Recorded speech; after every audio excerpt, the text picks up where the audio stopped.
കുഞ്ഞിച്ചു മിനസാൻ welcome back to the video. ഞാൻ നിങ്ങളുടെ സ്വന്തം എക്സ്ട്രാ കൊമിക് ആൻഡ് നമ്മൾ ഇന്ന് നോക്കാൻ പോകുന്നത് വൺ പീസിന്റെ ചാപ്റ്റർ ആയുള്ള 1783 മലയാളം മാങ്ക എക്സ്പ്ലനേഷൻ ആണ്. സോ വീഡിയോ ആദ്യമായിട്ട് കണ്ടു കൂട്ടുകാരുണ്ടെങ്കിൽ ഇപ്പൊ തന്നെ ലൈക്ക് ചെയ്യാനും സബ്സ്ക്രൈബ് ചെയ്യാനും ഷെയർ ചെയ്യാനും നമ്മുടെ ഈ വീഡിയോ ഇപ്പൊ തന്നെ ഒന്ന് ഹൈപ്പ് ചെയ്ത് വെക്കാനും മറക്കണ്ട. സോ ഈ എപ്പിസോഡ് ഒഫീഷ്യൽ തുടങ്ങാൻ നേരത്ത് നമ്മുടെ ഇമു പറയുന്നുണ്ട്, റാഗ്നിയർ, അപ്പൊ നീ ഇത്രയും നാൾ എനിക്കെതിരെ പ്രതികാരം ചെയ്യാൻ പറ്റുന്ന ഒരു കേപ്പബിൾ ആയുള്ള ഒരാൾക്ക് വേണ്ടി വെയിറ്റ് ചെയ്തിരിക്കുമായിരുന്നില്ലേന്ന് ഇമു ചോദിക്കാൻ നേരത്ത് റാഗ്നിയർ ദേഷ്യപ്പെട്ടുകൊണ്ട് എന്തൊക്കെ പറയുന്നുണ്ട്. ആ സമയത്ത് ലോക്കി പറയുകയും ചെയ്യും, നീ എന്താണ് ഇങ്ങനെയൊക്കെ. ആ സമയത്താണ് ഇമു പറയുന്നത്, ലോക്കിയും സ്ട്രോ ഹാറ്റ് ലൂഫിയും നിങ്ങൾ രണ്ടുപേർക്കും ഇമ്മുന്റെ സോൾജർ ആകാൻ കഴിയത്തില്ല. അതുകൊണ്ട് ഇമു ഡൊസാനെ ഇറേസ് ചെയ്തപോലെ നിങ്ങളെ ഇറേസ് ചെയ്യാനായിട്ട് പോകുവാണെന്ന് പറഞ്ഞിട്ട് തന്റെ ബ്ലേഡിലേക്ക് ആ ഒരു ബ്ലാക്ക് ഫ്ലെയിംസ് അങ്ങോട്ട് ക്രിയേറ്റ് ചെയ്തു. എന്നിട്ട് അതിന്റെ രണ്ട് സൈഡും രണ്ട് മാസീവുള്ള ബ്ലേഡ്സ് ആക്കി നമ്മുടെ ഇമു മാറ്റിയതിനു ശേഷം ലോക്കിയുടെ നേരെ ഒരു അറ്റാക്ക് അങ്ങോട്ട് ചെയ്യും. പക്ഷേ ലോക്കി ഒരു കൗണ്ടർ അറ്റാക്ക് ചെയ്തുകൊണ്ട് അതിനെ കംപ്ലീറ്റ്ലി അങ്ങോട്ട് ബ്ലോക്ക് ചെയ്യുന്നുണ്ട്. പക്ഷേ അവരുടെ ആ ഒരു ഫൈറ്റിന്റെ ആഫ്റ്റർ മാത്ത് വെസ്റ്റേൺ വില്ലേജ് വരെ എത്തുന്നുണ്ടായിരുന്നു. എന്നാൽ അവിടെയായിട്ട് സാസ ദി റെയിൻ ഗോഡസ് അവിടെയുള്ള പിള്ളേരൊക്കെ കിഡ്നാപ്പ് ചെയ്യാനായിട്ടും തുടങ്ങി. അവരെല്ലാവരും അവരെ രക്ഷിക്കാൻ വേണ്ടി പറയുകയും ചെയ്യും. അതുമാത്രമല്ല, സാസ ഈ പിള്ളേരൊക്കെ ഒരു സ്ഥലത്ത് നിന്ന് മറ്റൊരു സ്ഥലത്തിലേക്ക് മാറ്റാനും നോക്കുന്നുണ്ട്.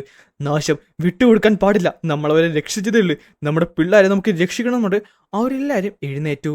അതേസമയത്ത് ചോപ്പർ കിടന്ന് കാർന്നുണ്ട്, നിങ്ങളൊന്നും അനങ്ങില്ലേ, നിങ്ങളുടെ ശരീരം ഇനി അനങ്ങി കഴിഞ്ഞാൽ നിങ്ങൾ ഉറപ്പായിട്ടും മരിക്കണമെങ്കിൽ അങ്ങോട്ട് മരിക്കട്ടെ, പക്ഷെ എന്റെ കുട്ടീനെ രക്ഷിക്കണം എന്നുണ്ട്.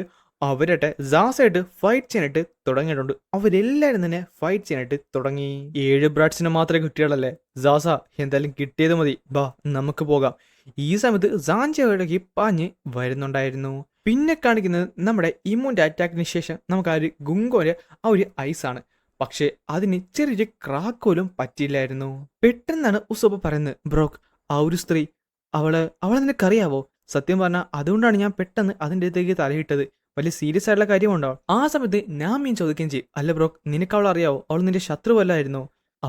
അവളെന്റെ ശത്രുവൊന്നുമല്ല, പക്ഷേ ആ ഒരു മുഖം ഞാൻ ഇനി കാണത്തില്ലെന്നാണ് വിശ്വസിച്ചത്.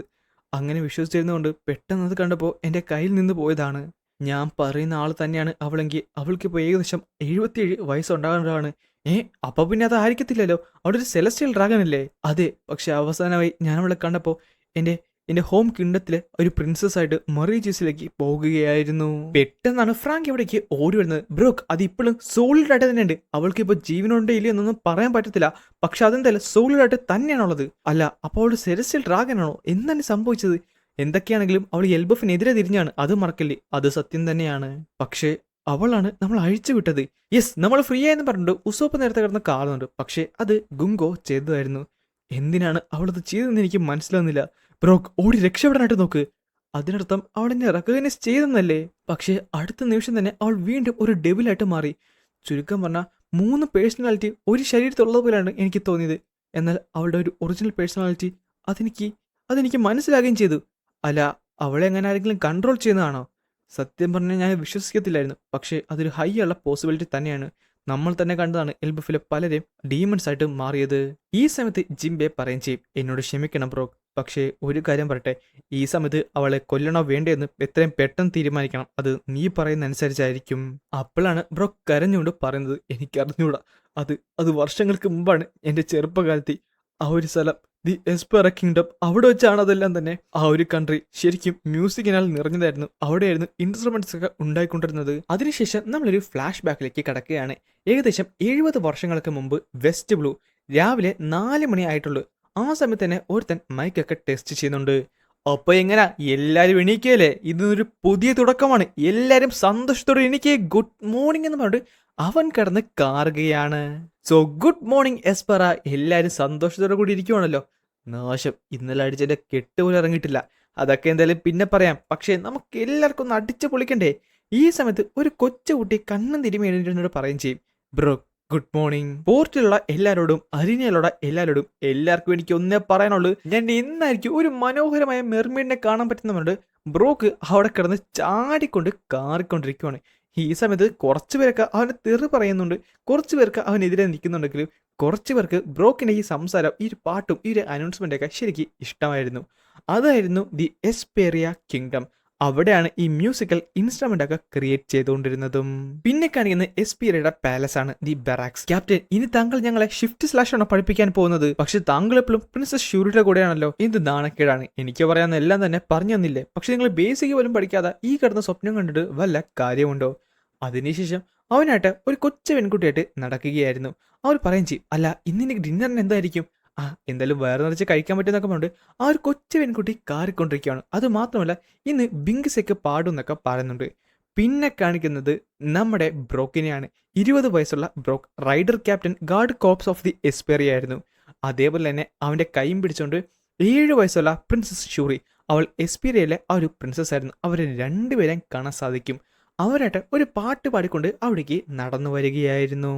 ഈ സമയത്ത് ബ്രോക്ക് പറയും ചെയ്യും, നിന്റെ അമ്മ എന്ത് സുന്ദരിയാണല്ലേ ലേഡി കാൻഡൽ, അവൾ എന്ത് മനോഹരമാണ്, അവളാണ് എന്റെ ജീവിതത്തിന്റെ വെളിച്ചം തന്നെ. ബ്രോക്ക് ഉള്ള കാര്യം പറയാം, കല്യാണം കഴിച്ച ഒരു സ്ത്രീനെ നോക്കുന്നത് അത് നല്ലതല്ലെന്ന് നമ്മുടെ പ്രിൻസസ് ഷൂറി പറയും ചെയ്യും. പിന്നെ പ്രണയം ഫ്രീഡമാണ്. ആ സമയത്താണ് അവൻ പറയുന്നത്, എങ്കിൽ നിന്നെ ഇപ്പൊ തന്നെ ഞാൻ കൊന്നാലോ? നീ ശരിക്കും ഹാഷാണ് ബ്രോ. അയ്യോ യുവർ മാജസ്റ്റി. അത് നമ്മുടെ ഷൂറിയുടെ അച്ഛനായിരുന്നു. അവനായിരുന്നു എസ്പെറിയ കിങ്ഡത്തിലെ രാജാവ്. എനിക്കറിയാം നീ എന്നെ കൊല്ലാൻ നോക്കുകയാണെന്ന്. ഒരിക്കലും ഇല്ല, താങ്കൾ നോർമൽ ചാകാൻ വേണ്ടി ഞാൻ കാത്തിരുന്നോളാം. സത്യം പറഞ്ഞാൽ അവർ തമ്മിൽ അങ്ങനത്തെ ഒരു ബന്ധമായിരുന്നു. പക്ഷേ ആ സമയത്ത് നമ്മുടെ ഷൂറി പറയും ചെയ്യും, ബ്രോക്ക് എന്തിനാണ് അമ്മയുടെ പുറകെ നടക്കുന്നത്? ഞാൻ വലുതായി കഴിയാൻ നേരത്ത് ഞാൻ തന്നെ നിന്നെ കെട്ടിക്കോളാം. ഇത് കേൾക്കാൻ നേരത്ത് ലിയവനൊന്ന് ഞെട്ടി. ഷൂറി എന്താണ് ഈ പറയുന്നത്? നീ ഒരു കൊച്ചു കുട്ടിയല്ലേ? പിന്നെ എനിക്കൊന്നും വേണ്ട ഈ മൂക്കട്ടുള്ള പിച്ചിറക്കുന്ന പെങ്കൊച്ചിനാ. ഇത് കേൾക്കാൻ നേരത്ത് ബ്രോക്കിനെ ചാടി ആ ഒരു കിങ് ചവിട്ടാൻ നോക്കുന്നുണ്ട്. നിനക്ക് എത്ര ധൈര്യം ഉണ്ടോടാ എന്റെ കൊച്ചിനോട് അങ്ങനെ പറഞ്ഞത്? പിന്നെ ഞാനൊക്കെ ഒരാളെ മാത്രമേ നോക്കത്തുള്ളൂ പറഞ്ഞിട്ട് നമ്മുടെ ബ്രോക്ക് അവിടെ ചിരിച്ച് കളിച്ച് നിൽക്കുവാണ്. ഇതെല്ലാം കണ്ടുകൊണ്ട് ഷൂറി നല്ല ചിരിയിലുമായിരുന്നു. പെട്ടെന്നാണ് അവിടേക്ക് ഒരാൾ ഓടി വന്നത്. യുവർ മാജസ്റ്റി, എന്നോട് ക്ഷമിക്കണം, പക്ഷെ ഒരു പ്രശ്നമുണ്ട്. ക്ലോസിംഗ് പോർട്ടിലേക്ക് ആ ഒരു റിവർ ഗ്യാങ് എത്തിയിരിക്കുന്നു. അത് മാത്രമല്ല അവരെല്ലാവരും കുറച്ച് പ്രശ്നക്കാരാണ്. അവരിങ്ങനെയാണെന്നുണ്ടെങ്കിൽ ഉറപ്പായിട്ടും ഒപ്പേര ഹൗസിലേക്ക് എത്തും. എന്ത്? അവർക്ക് എന്താണ് വേണ്ടത്? അവര് ക്യാൻഡൽ ക്യൂവിന്റെ പുറകെയാണ് വരുന്നത്. എന്ത്? അവളിപ്പോ ഒപ്പേര ഹൗസിലല്ലേ? അതെ. അല്ല അത് ആ മൗറൻ ഫാമിലിയാണോ? അത് തന്നെ. ഇവര് വർഷങ്ങളായിട്ട് ക്യാൻഡലിന്റെ പുറകെയാണ് നടക്കുന്നത്. പക്ഷെ ഇവർക്ക് ഇതുവരെ നിർത്താറായില്ലേ? എല്ലാ സെയിൽസും എത്രയും പെട്ടെന്ന് അവിടേക്ക് വിടാൻ നോക്ക്. പക്ഷേ ക്യൂൻ പറഞ്ഞിരിക്കുന്നത് ഒരു സ്നേൽസിനെ പോലും അവിടേക്ക് കടത്തി വിടില്ലെന്നാണ്. അപ്പൊ പിന്നെ എന്ത് ചെയ്യും? ആ സമയത്താണ് ഷൂറി പറയുന്നത്, ബ്രോക്ക് നീ അമ്മേനെ രക്ഷിക്കുവോ? എന്റെ അമ്മേനെ അവരെങ്ങനെ കൊണ്ടുപോയിട്ടുണ്ടെങ്കിൽ? എന്ത്? ആ മോറൻ ഫാമിലിയോ? അത് ശരിക്കും സ്ട്രേഞ്ച് ആണല്ലോ. ഞാൻ ഓൾറെഡി അവർ ഹാർബർ വെച്ച് കണ്ടതാണല്ലോ. പിന്നെ കാണിക്കുന്നത് ആ ഒരു സ്ഥലമാണ്, ഒപ്പേരയുടെ ആ ഒരു പ്ലേസ്. അവിടേക്ക് അവർ വരുന്നുണ്ടായിരുന്നു. അത് ആ ഒരു ഗ്യാങ് റൈഡേഴ്സ് ആയിരുന്നു. ആ ഒരു ഒപ്പേര ഹൗസിന്റെ തൊട്ട് മുമ്പിലേക്ക് എത്തി. അവിടെ നല്ലൊരു പ്രോഗ്രാം നടന്നുകൊണ്ടിരിക്കുകയാണ്. ഇതെന്ത് വണ്ടർഫുൾ ആയ പ്രോഗ്രാം ആണെന്ന് ഒരു സ്ത്രീ പറയുകയും ചെയ്യും. ക്യാൻഡൽ, മര്യാദക്ക് പുറത്തേക്ക് വാ.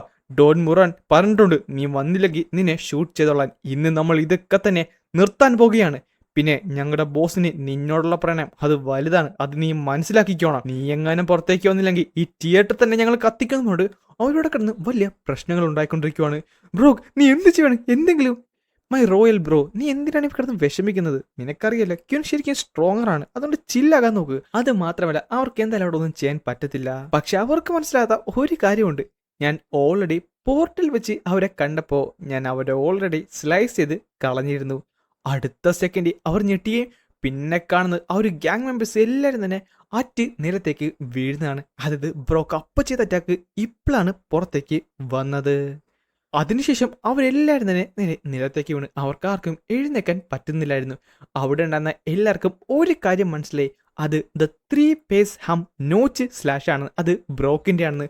ബ്രോക്ക് നീ ശരിക്കും കൂളാണെന്ന് പറഞ്ഞിട്ട് അവിടെയുള്ള എല്ലാവരും തന്നെ ആർത്ത് വിളിക്കുന്നുണ്ട്. പക്ഷെ പെട്ടെന്നാണ് അവൾ പുറത്തേക്ക് വന്നത്. ദേ നോക്കിക്കേ, നമ്മുടെ ക്യൂനിതാ പുറത്തേക്ക് വരുന്നു. പക്ഷെ നമ്മുടെ ക്യാപ്റ്റൻ ബ്രോക്കിന്റെ ആ ഒരു ഷിഫ്റ്റ് സ്ലാഷ് അതാണ് മെയിൻ. പിന്നെ പറയുന്നത് നറേറ്റർ ആണ്. ഏകദേശം 70 വർഷങ്ങൾക്ക് മുമ്പ് മാസീവുള്ള 2 സ്റ്റാർസ് ആയിരുന്നു നമ്മുടെ കിങ്ഡം ഓഫ് എസ്പെറിയയിൽ ഉണ്ടായിരുന്നത്. അതിലൊരാളെന്ന് പറയുന്നത് റോയൽ ഗാർഡ് കോപ്സിന്റെ ഫോർമർ ആയിട്ടുള്ള ഒരു കമാൻഡർ ആയിരുന്നു. ആൻഡ് അവളിപ്പോ കറന്റ്ലി ദ ക്യൂൻ ക്യാൻഡൽ എന്നാണ് അറിയപ്പെടുന്നത്. പിന്നെ കാണിക്കുന്നത് മനോഹരമായ ആ ഒരു സ്ത്രീനെയായിരുന്നു. അവളായിരുന്നു നമ്മുടെ ഷൂറിയുടെ അമ്മയും നമ്മുടെ ബ്രോക്ക് പുറകെ നടക്കുന്ന ആ ഒരു ക്യൂനും. മറ്റേയാളെന്ന് പറയുന്നത് മ്യൂസിക്കിനോട് കമ്പുള്ളതാണെങ്കിലും ആർക്കും തന്നെ ആ മ്യൂസിക് ഇഷ്ടമല്ലായിരുന്നു. സത്യം പറഞ്ഞാൽ അവന്റെ ടാർഗറ്റ്സ് പോലും അവൻ അറ്റാക്ക് ചെയ്യുന്നത് അറിയത്തില്ലായിരുന്നു. ആ രീതിയിൽ അറ്റാക്ക് ചെയ്യുന്ന ദ ഷിഫ്റ്റ് സ്ലാഷിന്റെ ഓണർ ആയിട്ടുള്ള captain of the current battle റൈഡേഴ്സിന്റെ ഹമ്മിങ് ബ്രോക്ക് ആയിരുന്നു. പക്ഷേ ആ സമയത്ത് ആ രാജ്യം ശരിക്കും സമാധാനത്തിലായിരുന്നു. ആൻഡ് അതും കാണിച്ചുകൊണ്ടാണ് ഈ ഒരു എപ്പിസോഡ് ഇവിടെ അവസാനിക്കുന്നത്. ചുരുക്കം പറഞ്ഞ ബ്രോക്കിന്റെ പാസ്റ്റും കാണിച്ചുകൊണ്ടാണ് ഈ ഒരു എപ്പിസോഡ് ഇവിടെ അവസാനിക്കുന്നത്. ആൻഡ് ഇപ്പൊ ഏകദേശം ബ്രോക്കിന് 20 വയസ്സ് മാത്രമേ ഉള്ളൂ. ഇനിയാണ് നമ്മുടെ പ്രിൻസസ് ക്യാൻഡലിനും ഷൂറിക്കൊക്കെ എന്താണ് സംഭവിച്ചതെന്ന് അറിയാനും പോകുന്നത്. സോ അത് മിസ്സാക്കിയിരിക്കാൻ വേണ്ടി നമ്മുടെ പേജ് ഇപ്പൊ തന്നെ സബ്സ്ക്രൈബ് ചെയ്ത് വെക്കാൻ മറക്കണ്ട. ബിക്കോസ് നെക്സ്റ്റ് വീക്ക് ബ്രേക്ക് ഇല്ല. അതിനർത്ഥം അടുത്ത വെള്ളിയാഴ്ച നെക്സ്റ്റ് ചാപ്റ്റർ റിലീസ് ആകുന്നതായിരിക്കും.